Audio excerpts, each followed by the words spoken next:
masa addu'a zahiran wa batinan shine ba shatima. Muna roƙon Allah subhanahu wataala na'am Allah ya karɓi wayannan yara ya raya su a cikin na'am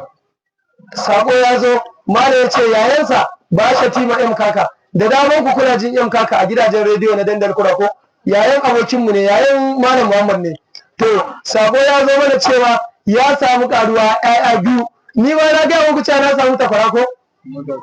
ya samu karuwa ƴan biyu maza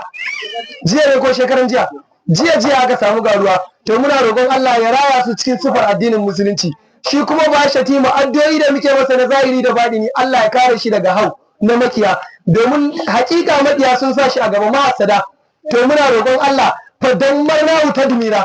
Allah subhanahu wataala ya gaggauta jijjiga su ya wujijjiga su ulmutu bi gaizikum Allah subhanahu wataala dama yana faɗa kafirai su mutu da bakin cikin su to Allah subhanahu wataala duk wanda ya sa shi a gaba Allah ya tabbatar da shi Allah ya ci gaba da bashi ci gaba shi kuma Allah ya ci gaba da nuna masa ci gaban ba shatima shi kuma hakan ya sanya masa ƙarshen rayuwarsa tunda ha'inci ne tunda makirci ne wannan bawan Allah yana fuskantar abubuwa da dama a rayuwa sabili da haka muna roƙon Allah maƙiyan nan da suka sa shi a gaba Allah ya karya karagar su Allah ya karya karagar su Allah ya karya su shi kuma Allah ya karfafe shi Allah ya karfafe shi Allah ya karfafe shi 100% Allah ya datar da mu ubangiji Allah ya cika mana muradan mu zahiran wa batinan mu karanta li'ila fi uku mu karanta alam na shara da izaja bukatun mu na alkhairi Allah ya biya mana li'ila fi uku Allah ya kare mu daga dukkan shari addu'an mu da muke yi mun ce muna son mu hada adadi kamar miliyan 1 ko yanzu an samu adadi nawa ne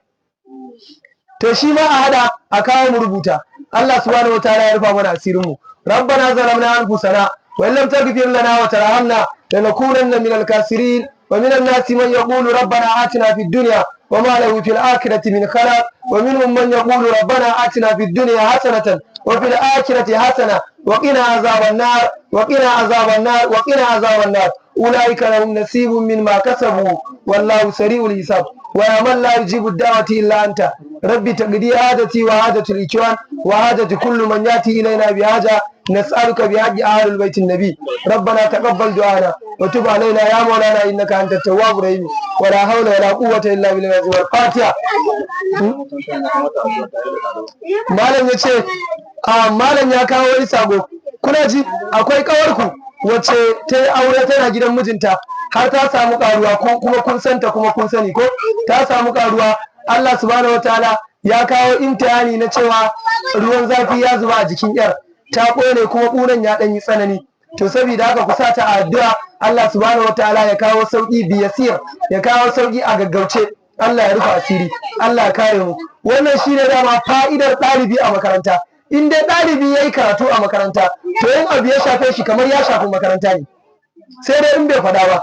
ko da a ce idan ta kama a karfafe shi da kuɗi ne za mu taru mu haɗa contribution mu karfafe shi idan ta kama mu karfafe shi da addu'a ne za mu taru mu masa addu'a wannan shine fa'idar ka yi karatu a islamiyoyi ka zauna a makaranta in ka zauna a makaranta ka gama da malaman ka lafiya to kaga duk abin da ya same ka in ka gida ka faɗa za a maka addu'a wannan shine fa'ida Allah subhanahu wataala ya dace da mu Allah ya cika mana muradan mu Allah ya biya mana bukatun mu